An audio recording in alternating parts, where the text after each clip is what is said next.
Hello, everyone. Everyone who's logging in now, please do go to the chat and tell us where you're logging in from. We've got quite a lot of people here coming to join us tonight, so it might take a little while for us all to sign in. Oops.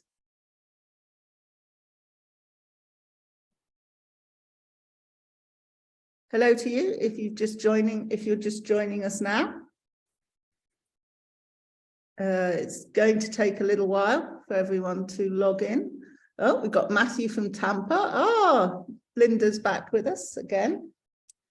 And Turkey, New York, Madrid, Paris, Skopje, that's nice. Avignon, Morocco, France, Arkansas, Newfoundland, Canada. That sounds very cold. Glad I'm not there. Must be freezing. Indonesia. Wow, you're up in the middle of the night. Thank you very much. And Philippines. Again, joining us in the middle of the night. Sarajevo. Oh, well, we'll be mentioning Sarajevo today, in fact, so please do join in the chat, and, you know, you'll undoubtedly have personal experiences that will relate to what's been said, and we would love to hear them. Hello from Qatar and Saudi Arabia. Nice to see some people from Italy as well.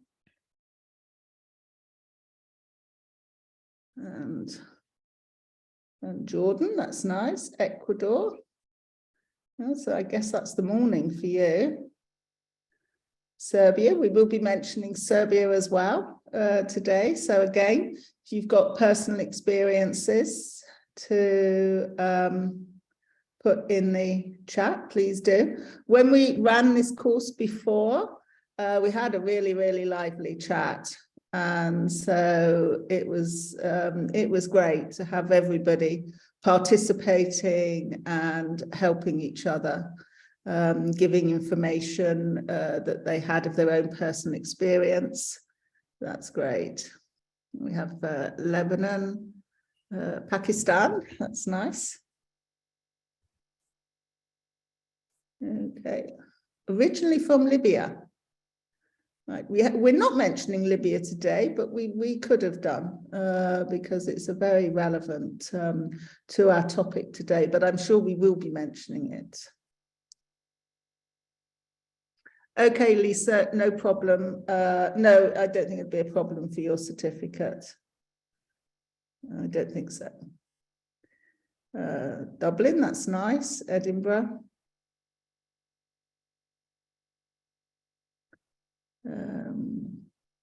Let's have a look. We're at about 350 at the moment. Hello from Athens. Aix-en-Provence, beautiful place, one of my favorites. In Peru.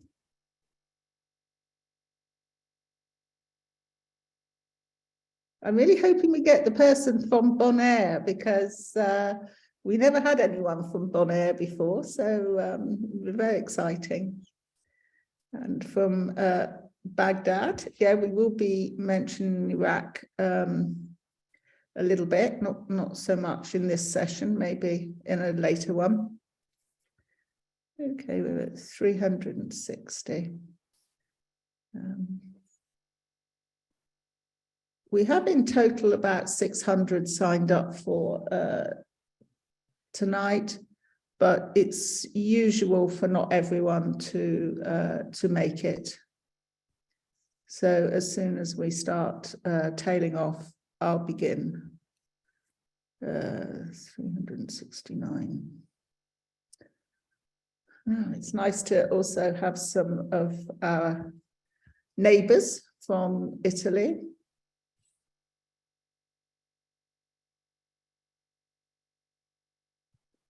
Oh, we still got people coming in. So Albania, it's another one of my favorite countries. our students, we were on the dig in Butrint for several years. We took our students there. We had the most fantastic time. Yeah. Ah, hello from Kathmandu. I think that might be a first as well. I'm not sure we've had Kathmandu before. And wonderful Scotland.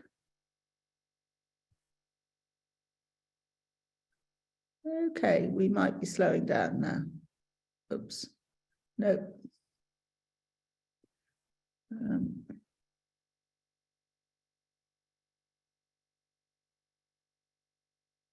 Hello, Katie from England.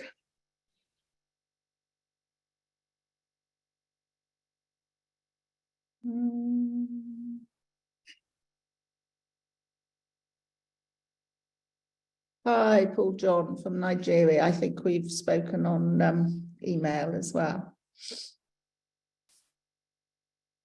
Well, good evening, Faith from the Philippines. Very impressed that you're with us in what must be the middle of the night for you. Okay, let me have a look. I think we've started tailing off now, so perhaps I can start. Okay, there are probably a few more people to join us, but I think I will start now and I will share screen.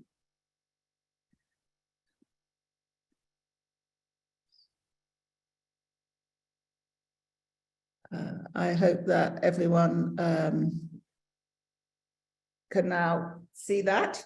Well, first of all, a very big welcome to everyone and a welcome back to a number of people who were with us before, and welcome anew to people who have just arrived. Elizabeth, I see you've got a raised hand.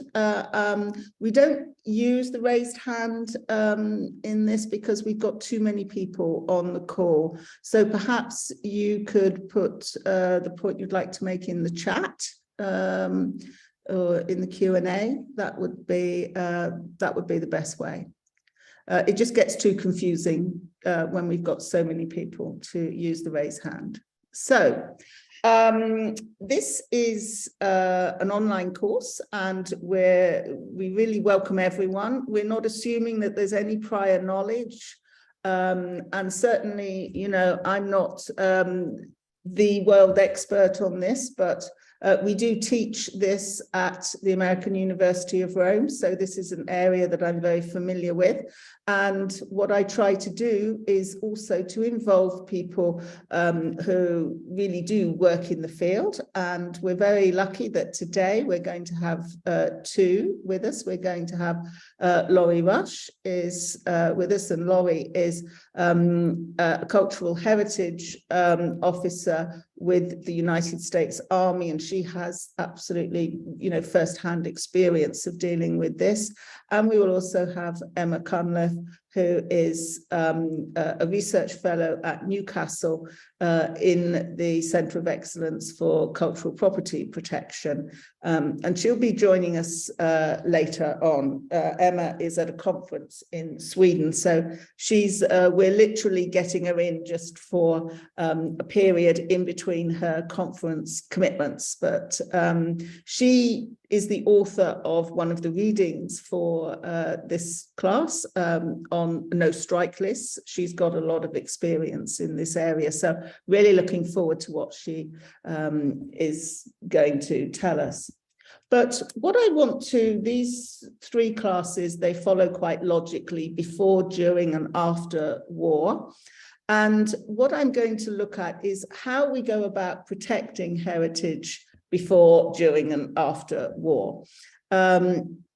And in this evening's class, what I'm going to talk about most is how we've gone about legally protecting heritage, how we try to bring in conventions and laws and different ways of restricting behavior that maybe will ultimately protect heritage. But is it really something we can do? And I think this is something that we need to think about. I mean, is it ever really going to be possible to protect heritage in times of war? I mean, you know, we can't protect all people, so how can we protect buildings? And people obviously have to be our first priority. Well, there are some things we can do, but one of the things that we need to think about is the fact that our attitude towards not destroying heritage is something that is quite recent, actually, in history, because for most of history, destroying and stealing enemy heritage was regarded as normal and was really expected in warfare. And so we have to think, when did that change and why did it change? Why did people suddenly start thinking that is not acceptable to do? Because there was, for most of human history, it was actually considered acceptable. And indeed, often it was the way that you paid your troops, if you like. So the time I'm going to single out as being a very important time in this change in attitude is the 19th century. And one of the key players in that is Napoleon. Because Napoleon, as he conquered Europe and as he spread across the continent, Napoleon actually acquired a lot of art and artifacts, and he brought them back and he put them in the Louvre, in fact, in Paris. And here we have, this is a satire. This is actually a caricature making fun of Napoleon, which was done by a British artist. And I think it's rather interesting. Well, first of all, because it's sort of saying, well, you know, here is this man, he's really rather ridiculous the way he's going around sort of gathering up all these treasures. So it's making it clear that by this time that is a bit of a laughable thing to do. But of course, the other thing that's really rather, you know, rather interesting about it is the fact that this is done by a British person. And of course, the British were at this time extending their empire.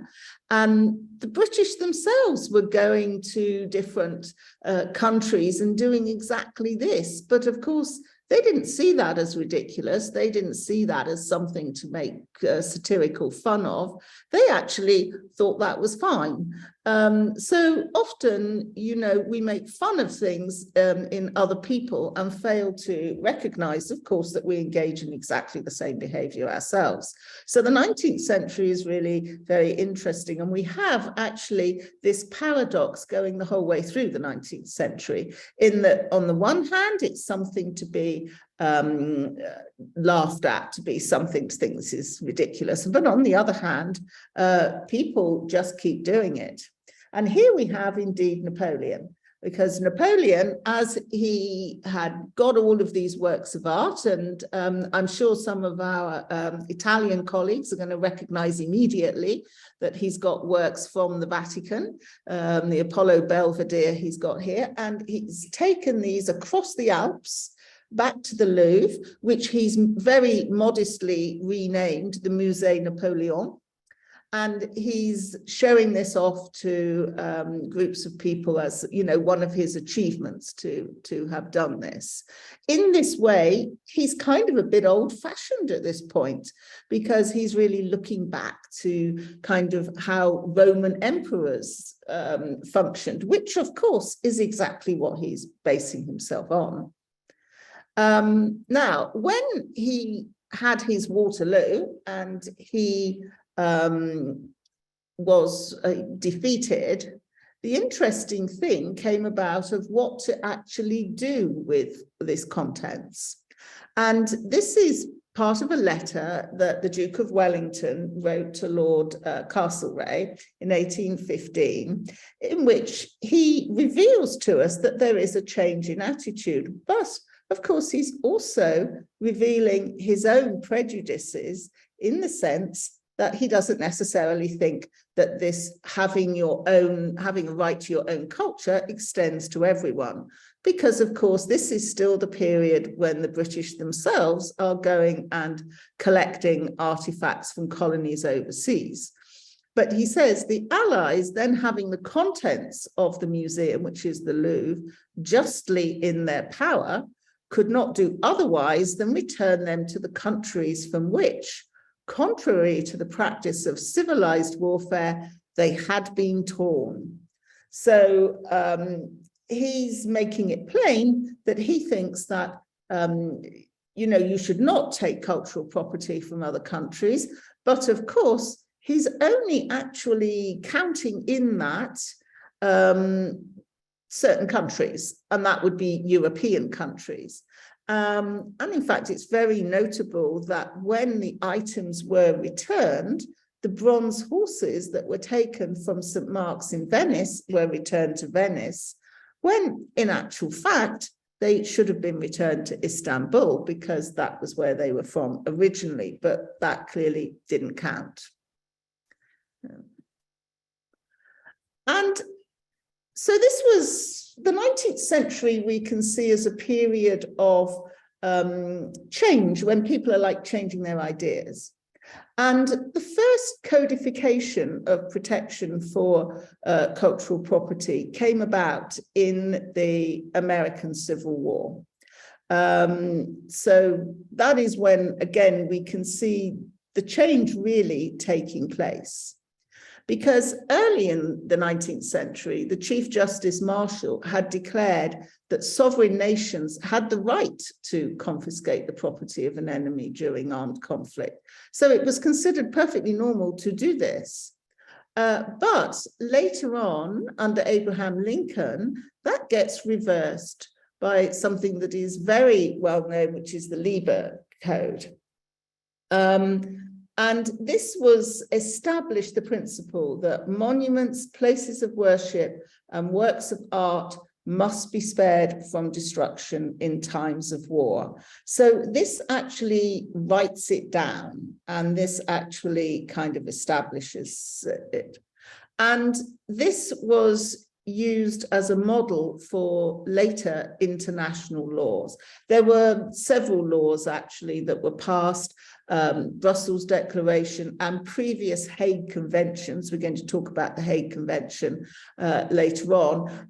It is in fact, there were at least two before the one we're going to talk about. So it did take a while for these laws to be formulated. But one of the defining events in attitudes towards heritage was World War II. And what we're looking at here, in fact, is the city of Lübeck in Germany. And this was a raid that took place in 1942. And Lübeck was a beautiful medieval city. It was the Hanseatic League city. And there was no strategic reason for bombing Lübeck. It was a historic city. It was not a military threat in any way. And this caused a big reaction in Germany. And in Germany, it was decided to retaliate by bombing similar cities in Britain. Cities that were historic, that were famous for their artistic and historic treasures. This is Exeter, and this was known as the Baedeker raids. And the reason it was called that was because the cities that were chosen were cities that had 3 stars in the famous Baedeker guidebooks that were published. So they were cities that were famous for being beautiful and historic and artistic, and they were not military targets. And the reason behind doing this was really to undermine morale in the population. And that has been practiced in other wars since. But interestingly, I don't believe there's any evidence that it's ever worked. In fact, it has a tendency to do the opposite to populations, to make them respond and react So I'm not sure there's any evidence at all that deliberately bombing historic and artistic cities with the intention of undermining the morale of the people, I'm not sure that works as a tactic at all. So that was one reason why there was a kind of defining moment in World War II that really made people take notice of the heritage and the art and think, we can't allow it to become used in this way in the future. And there was a second event as well, which is that Germany wanted to collect all of the great art of Europe and to take it to Germany to put, first of all, in a big museum dedicated to Hitler in Linz, which is actually in Austria, in the place of his birth. But it kind of went beyond that because they ended up with millions of pieces. So they couldn't have been intending to put them all in the museum. They just started to ransack Europe, really. This is a photograph taken at Palazzo Venezia in Rome, and it's a painting that's actually from Naples, from Capodimonte in Naples, and it's being collected up to be shipped off. And at the end of the Second World War, it was an absolutely major undertaking to try and get all these works of art back.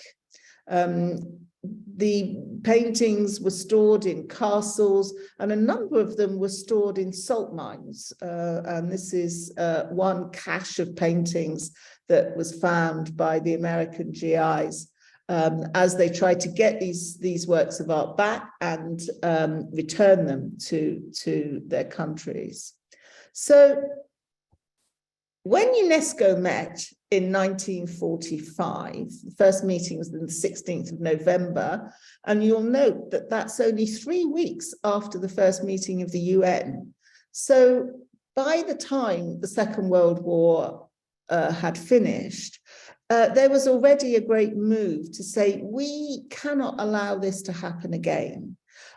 We have to put something in place that protects heritage, that protects culture, that protects education and science, and we're going to use it in a better way. And so UNESCO began, and this is the extremely ambitious foundation statement to contribute to the building of peace, the eradication of poverty, sustainable development, and intercultural dialogue through education, the sciences, culture, communication, and information. So that's pretty ambitious. And today there's a lot of, well, there's some negativity around UNESCO. A lot of people feel that it's not lived up to this, that it's become overly politicized. But I think, you know, we'd have to say that it's a pretty ambitious program to try and live up to. Now, I'm going to do a little bit of a kind of sidestep at this point to also talk about the Nuremberg trials and the concept of cultural genocide, which is kind of going on at the same time as UNESCO starting. So the Nuremberg trials were November 1945 to October 1946.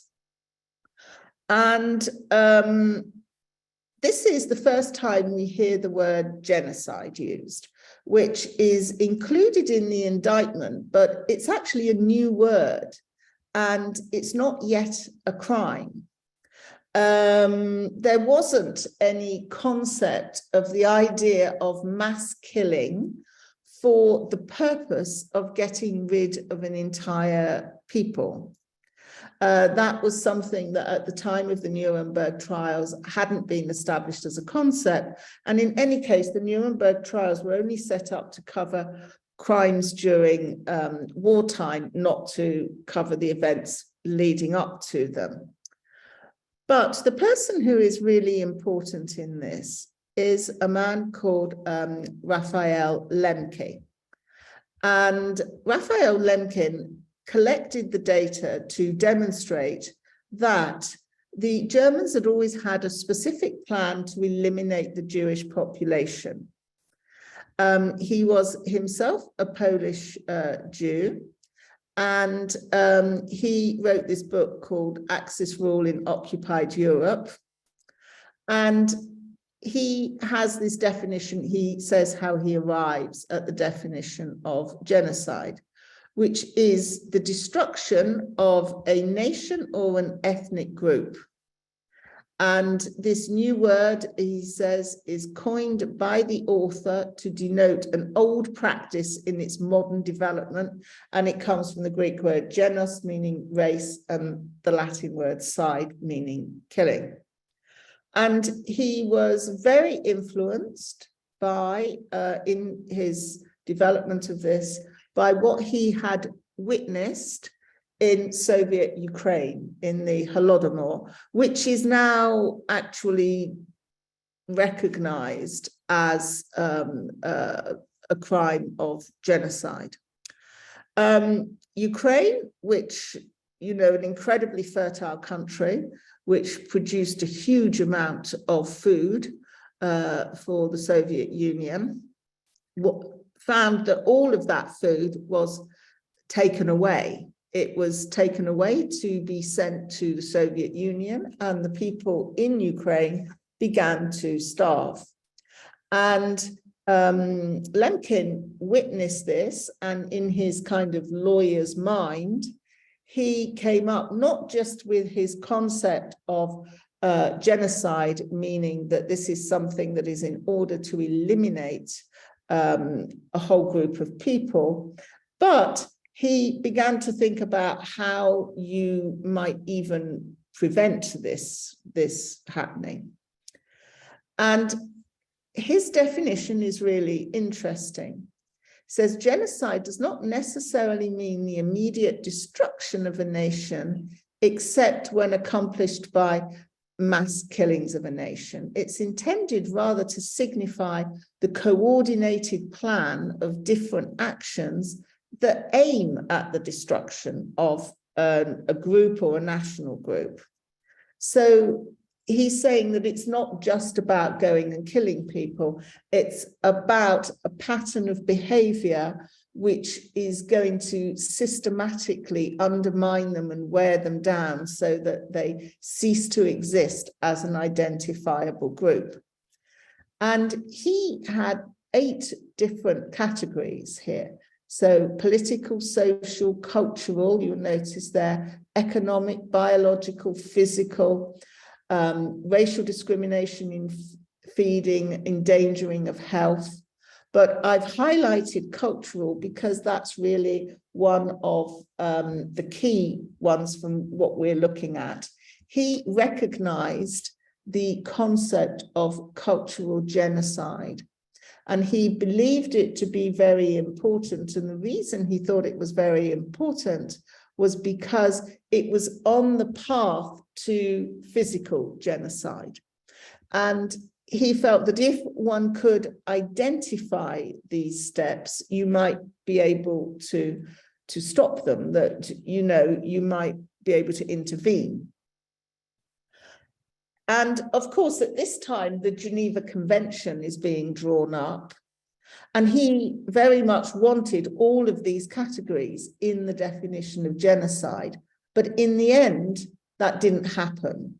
It was simply too sophisticated a definition for the times, really. And so in the end, it was the Geneva Convention. In the end, the Geneva Convention defined genocide just in its strict physical sense, rather than including broader definitions. So he didn't manage to get cultural genocide on the agenda, but interestingly, he really thought it was important to put it in because he could see where this could lead ultimately. And that brings us back, after that slight detour, that brings us back to the 1954 UNESCO Hague Convention. For about the first decade of its existence, UNESCO focused on getting together a convention to try to focus on protection of cultural property in armed conflict. And the convention came up with ways to protect property. And one of the particularly important ways was to define, to actually identify important cultural symbols, put a blue shield on them, and then everybody would agree that these would not be attacked, that these would, in a way, functioning a little bit like a Red Cross on a hospital, so that this would be something that would be considered to be outside of normal warfare because it had no military significance. It was of artistic and cultural significance. And this is made very clear, the context of this is made very clear, because obviously the context of this, excuse me, is the Second World War. Because the Hague Convention says recognizing that cultural property has suffered grave damage during recent armed conflicts. And then goes on to point out that this cultural property belongs to any people whatsoever. And it actually belongs to all of mankind, and that's why we need to save it. So it was very clear that when they drew up the Hague Convention, they were thinking of what happened in World War II. And they were imagining that World War II must be how wars would be in the future. And so this would be how you would guard against it.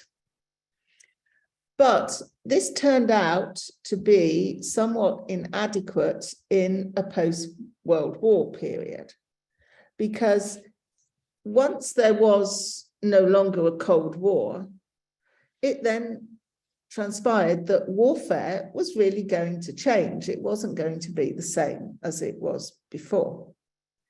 And in particular, we began to get civil wars and warfare that was conducted by non-state actors. That means that the Hague Convention had envisaged two countries fighting each other, or what is sometimes called peer-to-peer combat.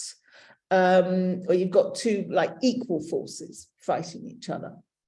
But in fact, civil war and sort of conflict as it became in the post-Cold War period was much more about terrorism and about guerrilla attacks and about targeting certain areas for symbolic reasons as well as military reasons. And the Hague Convention had a lot of holes in it in protecting against that kind of warfare. And in particular, this became apparent in the breakup of Yugoslavia. So all of these little states that you see here were once part of the big state of Yugoslavia, which consisted, which was formed after the Second World War, and it lasted until 1992. And there were 6 republics, and the Republic of Serbia had 2 autonomous provinces within it. And they existed with a common identity as Yugoslavia for all of that time. But in the 1990s, this unity began to break apart.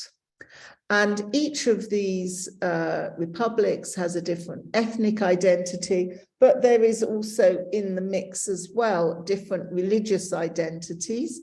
And while different religions were dominated, certain religions dominated in each republic, it would also be true to say that it was a mixed population and that there were more than one religion in each of the republics. But that had not been perceived to be so much of a problem when they were Yugoslavia, or at least it had not at any rate erupted into violence. But it very quickly erupted into violence with the end of the Cold War.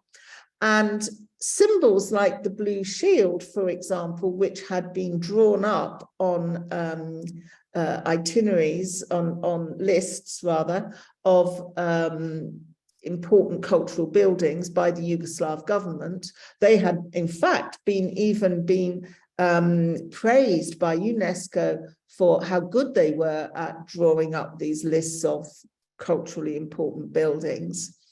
But of course, the problem was that that then became a target when an enemy group, or a group that didn't like that cultural symbol, wanted to attack it in order to make a statement. Instead of protecting it, the blue shield became a bit of a liability. And that was something that really hadn't been predicted by the Hague Convention. So we can see here, for example, how you get selective destruction of cultural property based on the fact that it is a symbol. And this is the National Library in Sarajevo, which was destroyed in August 1992.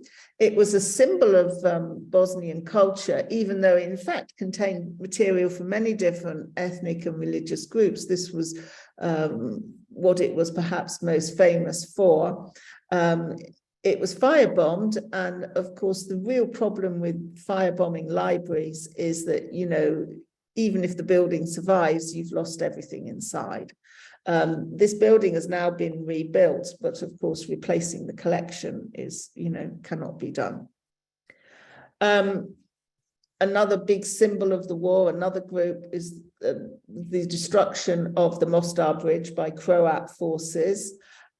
Just to say that, put these two things together, just because they are great symbols of the war. And I'm just going to play a very short clip here where they begin by saying in retaliation. I should point out it's not in retaliation for the library, it's in retaliation for other events that were happening in Mostar. So I don't want that to be misleading for you.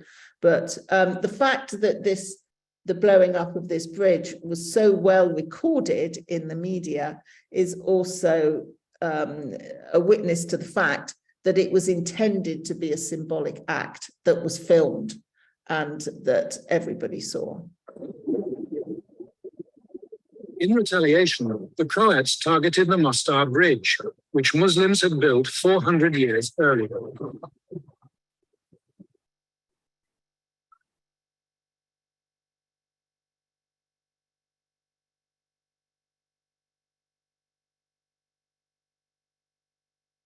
It was 4 years to the day since the Berlin Wall had come down, ushering in the New World Order.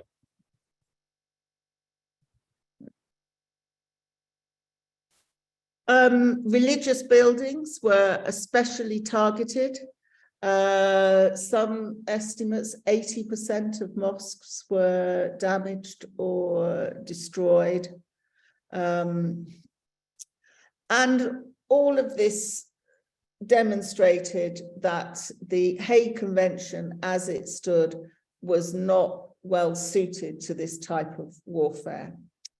And so in 1999, the second protocol, as it was called, was passed, which aimed to address this new type of warfare as it was seen. Of course, it's not new at all, it's always existed, but it was kind of new in terms of trying to guard against it for cultural property. And it's created a new category of what was called enhanced protection, so whereby you could list buildings in particular that needed to be protected, And then the idea was that they would extend the reach of the 1954 Hague Convention to what we call non-international situations, meaning that it wouldn't have to be a peer-to-peer combat. It could be civil war, it could be insurgency. It would also cover that. And it established the concept of individual personal responsibility, so that you would be able to prosecute as a war crime someone who went and destroyed cultural property without any military reason for doing it, whereas previously you would really be looking to prosecute the military, to prosecute the commanders, whereas now individuals are required to take responsibility for it. I should say that there's some dispute amongst scholars. There is one of the suggested readings for this class goes into this, how really it's not at all clear how effective it is in terms of establishing individual personal responsibility, although it is true that the special tribunal at the International Criminal Court did recognize that concept. So in the 21st century, non-state actors continued to target cultural sites, and they continued to target what we call soft targets, meaning museums, monuments, sites that had a real symbolic importance and maybe also an economic importance in terms of tourism, but not really military. And this was one of the most terrible in Tunis. Terror in the heart of Tunis. Just meters from Parliament, in the middle of the day, people scramble for safety as militants take over the nearby Bardo Museum. Tunisian security forces cover the museum with their guns as individuals cower inside. Back on the street, one family try to find safety. Inside the museum, what looks like the beginning of a hostage taking. Amongst the wounded, 3 from Poland and 2 Italians. What could have turned a tragedy into a drawn-out disaster, a prolonged hostage-taking, was ended by the Tunisian security forces. Their strike at the museum killed 2 militants, left 1 officer dead. Visitors to the museum were led in relative calm to safety and freedom. But the Tunisian Prime Minister has warned that 2 or 3 gunmen may still be at large. Tunisia has escaped the chaos that followed much of the Arab Spring, but it is not immune to the terror sweeping the region. Johnny Diamond, BBC News. And of course, this came absolutely to a peak with ISIS and the destruction of the Mosul Museum. Cameramen were granted rare access into the Antiquities Museum in Mosul, Iraq, after forces retook the building from Islamic State on Tuesday. Hundreds of rare books and manuscripts had been reduced to ash, the Associated Press reported. Iraqi archaeologists confirmed that some of the artifacts destroyed were original ancient stone statues dating back thousands of years.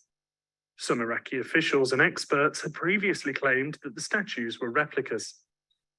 Mosul's Antiquities Museum once housed priceless Mesopotamian artifacts dating back thousands of years, and a collection of rare Islamic and pre-Islamic texts.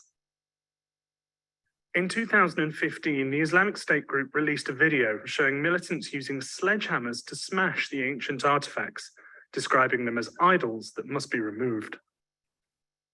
هي هاي الدمار اللي تشوفه انت جنابك بعد، هي هاي آثار الدمار اللي تشوفه انت، الكسر، التفجير، القصف، كله دمره. The reclaiming of the museum comes as Iraqi troops continue to liberate Mosul from Islamic State. On Tuesday, troops seized major landmarks in western Mosul, including the main government complex that Islamic State had used as a command center. Iraqi military commanders said the seizure signaled that the militant group's sturdiest lines of defense in the city are crumbling. And of course, now we come up to the present day. And in the Russian-Ukrainian war, we see for the first time since the Second World War in Europe, peer-to-peer combat. But this time there's absolutely no doubt that cultural genocide is the aim, because President Putin has stated it. He stated that he doesn't believe Ukraine is a separate state with a separate language and culture, and that is the reason behind the invasion. So it feels a little bit like we've come back full circle to Raphael Lemkin. And of course, I'm sure it hasn't, I'm sure you've noticed that we're talking again about Ukraine. So it's so fundamental to this discussion. So I come back to what said right at the beginning, protecting heritage from war. Can we do it? Or is it a dream? Is it something we just can't even really do? Well, it's certainly become much more complicated. And I would say that one thing we've learned is that international conventions have their place, but they are not going to be the whole answer to protecting heritage in the 21st century. One of the problems with them, I think, is that they have a great focus on world heritage, on national monuments, on monuments that are big symbols of the country, and they, to a certain extent, exclude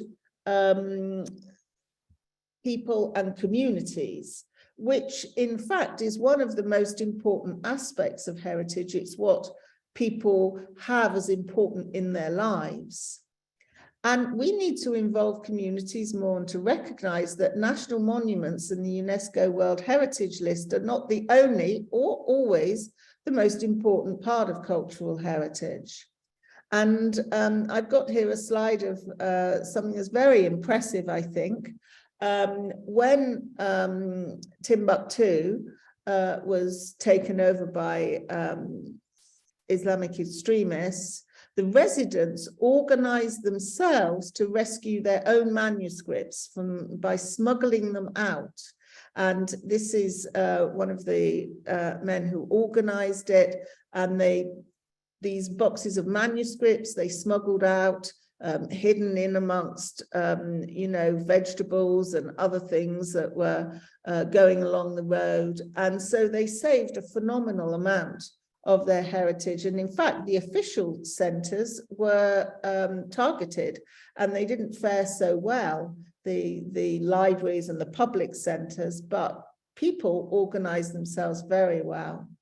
And I'm finishing with a gift from one of our guests tonight, Laurie Rush, and she trains soldiers, and she will tell you, I'm sure, she says all the time, cultural property is defined by the community, and if disrespect is going to get you killed, it's cultural property. That, this is something you need to take seriously, that something that is sacred, that is important to local people, even if it's not on somebody's national list or a World Heritage site.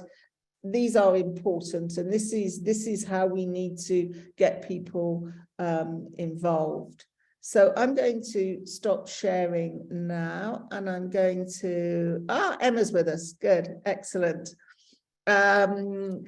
So I'm going to, we come to some questions. I'm sure there's some questions also from everyone. Sorry, Emma, I didn't see you there before. But I'm going to welcome first Dr. Emma Cunliffe, because she can only join us for a short length of time because she's at a conference, and so she's coming to us between conference commitments, so I know she can't be with us for very long. So Emma, I'll come to you first. One of the things I guess we'll just start with, I mean, I don't know how much of it you heard, but looking at how we can protect heritage before war. And of course, we put down for this class your own article on no strike lists. And you wrote that a few years ago. And I'm wondering what you think about that now, and whether you think no strike lists work, and coming to international conventions and international law, whether we can really make that work in protecting cultural heritage. Hi, I suppose I should just check, can you hear me? Because we didn't have time to sound test. No, we haven't. Sorry. This is all very, very seat of the pants, but it makes it, makes it exciting. Yeah, hello from Sweden. Yeah, I think it's a great question, but I do think that they still work. I think they still have value. The situation that you cited in Croatia, which is actually just about where I joined this evening, is an important lesson, but we didn't need to have a list for for Syria, for the destruction. We didn't need to have a list for any of the cultural sites around the world that were listed and that were destroyed. And actually, I strongly suspect, although we don't have the evidence to back it up, but I strongly suspect that the cultural heritage that is destroyed is more likely to be destroyed by collateral damage from the fighting, proportionally, than by deliberate targeted attacks. And if you make the strong point that these are protected sites and you highlight their locations, you're more likely to be able to protect them. If an armed force wants to operate in good faith, and that's the core of a lot of our training that I conduct with groups like NATO, for example. If a group doesn't want to operate in good faith, absolutely not. Nothing will stop that, but that doesn't stop, nobody then says, oh, we mustn't put a Red Cross on a hospital or identify doctors. The core principles of international law that protect civilians and their property in conflict still apply. If people want to destroy heritage, they can find it. And if we think that that's a bad idea, then we need to reconsider the entire foundation of our peacetime tourism agenda, which is based on accessibility and the ease of information for sites. Right. Sharing where those sites are is about in some ways, I think maybe the best protection we have, because you're highlighting that the international community knows these places are protected. Right. Yeah, that's a good point. I'll go now. We have two wonderful helpers tonight. Melissa, who many of you will remember, I'm sure, from our course before, and Sarah. Sarah's another one of our alums who did a thesis on Kosovo, so she's very alive to this kind of argument. So I'm wondering if there's anything that people have been saying in the chat that you would like to ask Emma about. Yeah, so there's actually been a very interesting and lively discussion in the chat about different examples of heritage destruction, particularly in Bosnia in the 90s.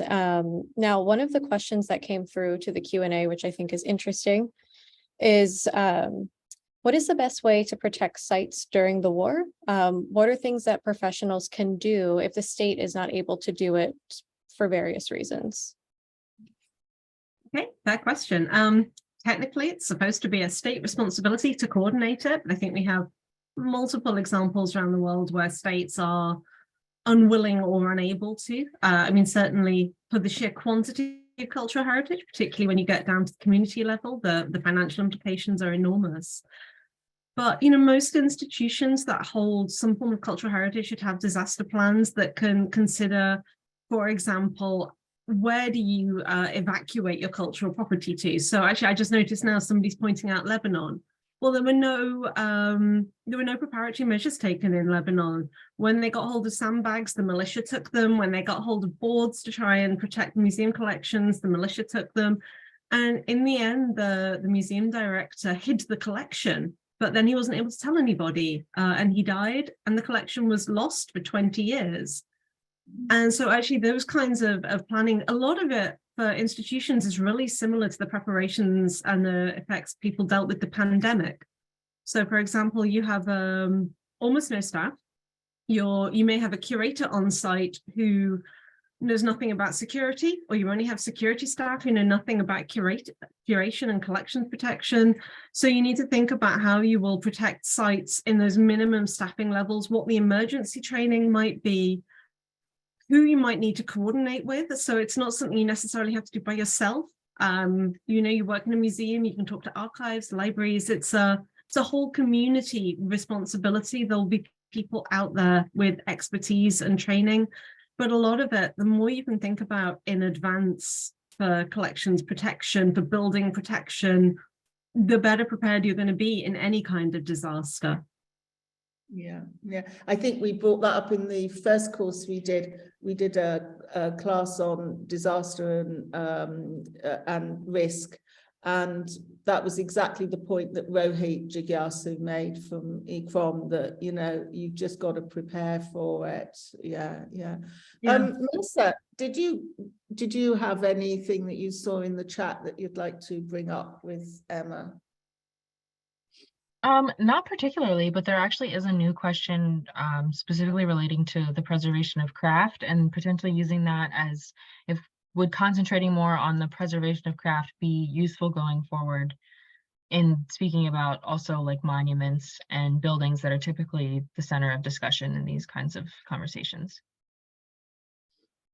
So from our perspective, at least, I think those things are really important to think about, because preserving crafts and craft traditions, it has a big economic impact for, you know, people who may have no other economic income at the time. So like I have a colleague who runs a website called Palmyrene Voices, where he works with people from Palmyra who are no longer able to live there and who are now in a, you know, sort of diaspora communities in Europe, and sells traditional Palmyrene crafts as a way to both keep those traditions alive and help those people raise income from those talents.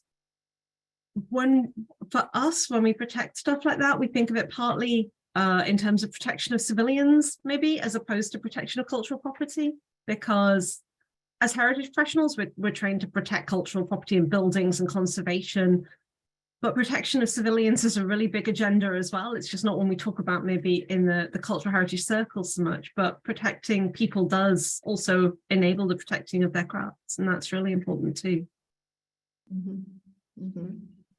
So I'll bring in at this point as well Laurie, perhaps, because Laurie Rush works for the American military, and she trains soldiers going into war zones. I wonder what you think, Laurie, about the discussion that we've had.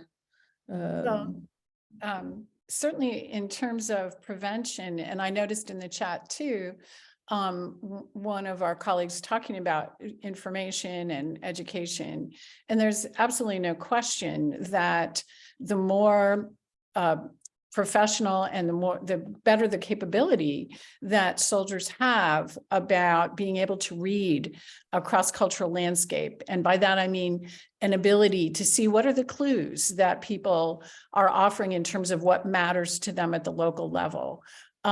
Really can, I believe, reduce in unintentional worsening of conflict.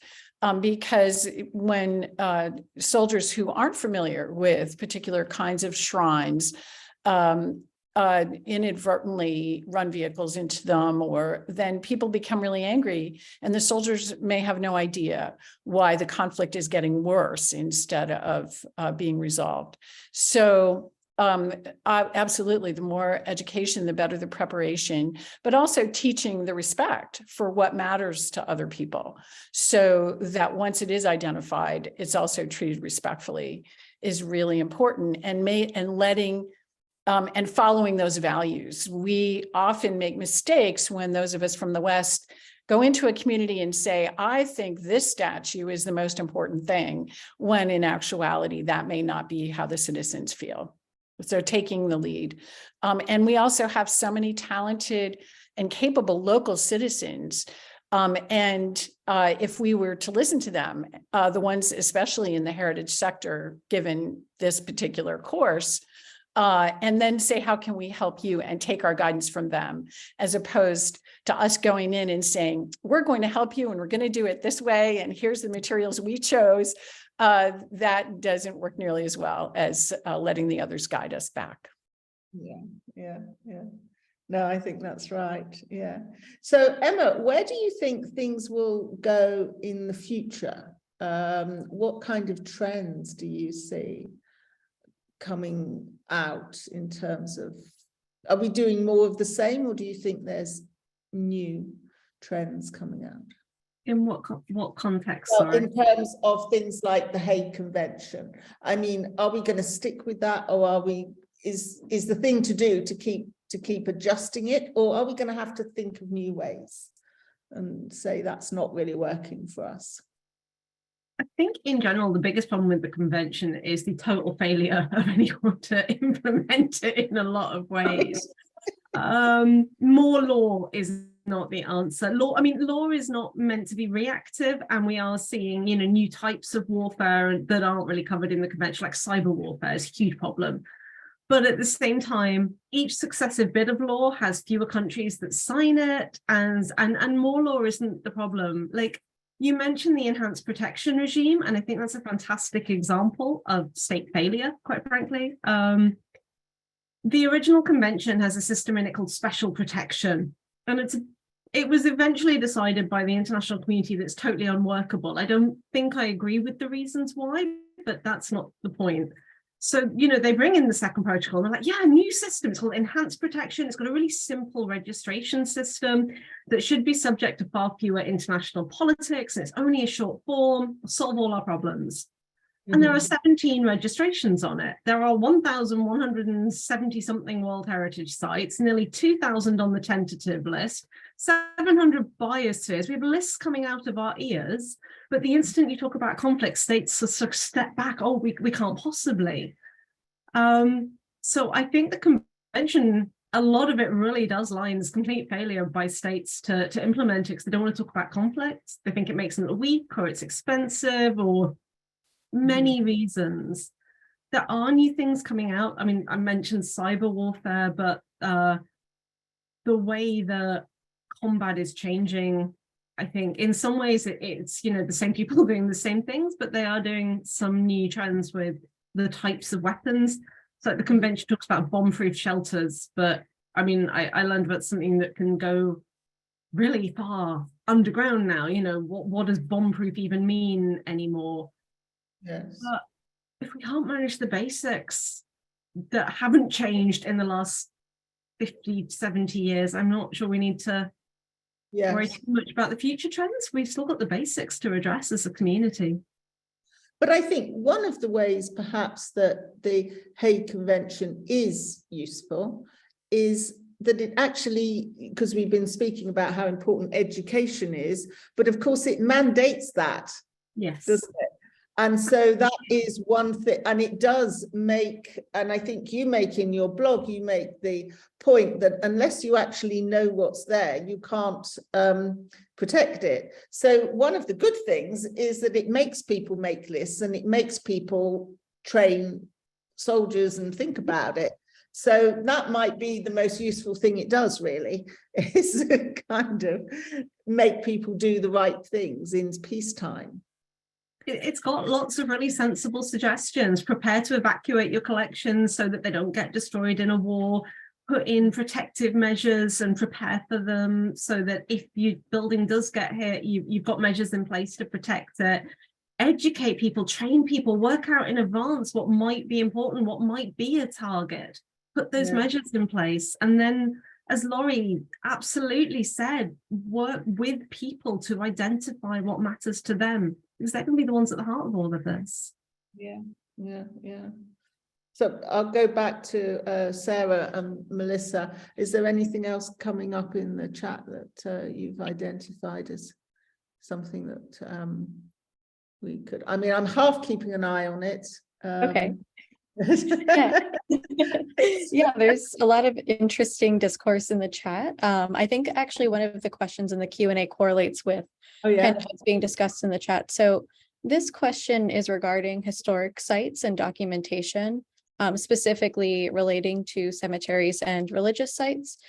Is there a way to leverage the academic field to grow and document sites without the red tape? Which I think is a great question. I think it depends on what you, to the person, what you mean by the red tape, right? Because like from an archaeological perspective, you go out and do a field survey and document things. I could download the British War Graves Commission data. I could, there are lots of places these things are recorded.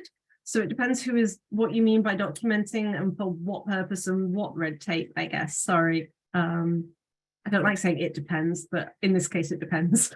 Maybe Laurie can help there. Go on, please. Well, we also really in the US and in the UK to some extent have not included our domestic archaeologists in terms of direct advice because the US Department of Defense employs hundreds of archaeologists whose job is to protect the archaeology on military training lands. But all of those archaeologists work on military bases and support soldier military missions. And we haven't even begun to take advantage of their expertise in terms of what we could accomplish in our soldier education programs. So that's an issue that my colleagues will tell you I'm advocating for quite regularly. Laurie, there's Maxime has said in the chat, working in an infantry regiment, I'm skeptical about the fact that soldiers are informed about these issues. Maybe the chiefs are, but for the soldiers, not so much. Is that your experience? Absolutely. I completely agree, unfortunately, with Maxime. It was one reason we made our playing cards so many years ago, because we felt that that would be one educational tool that could reach to every level of the military. And we're still getting requests for cards almost every day. So that's a little piece of success. But no, Maxime is absolutely right. And in my experience, 10th Mountain, the division that I worked for here, has been unusual in the opportunities they've offered for archaeologists to work directly with soldiers. Sadly, most of the other units and their leaders really don't seem to have that sensitivity. And I think it comes from actually us being the most deployed division, because our soldiers have lived these issues and have lived them many, many times and bring those lessons home. Yeah. Actually, Mario says, are your playing cards online? The PDFs are, yes, you can Google. Okay.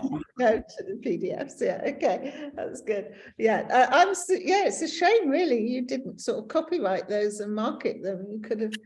Well, they're selling now. They're selling for $100 a deck on Etsy and eBay.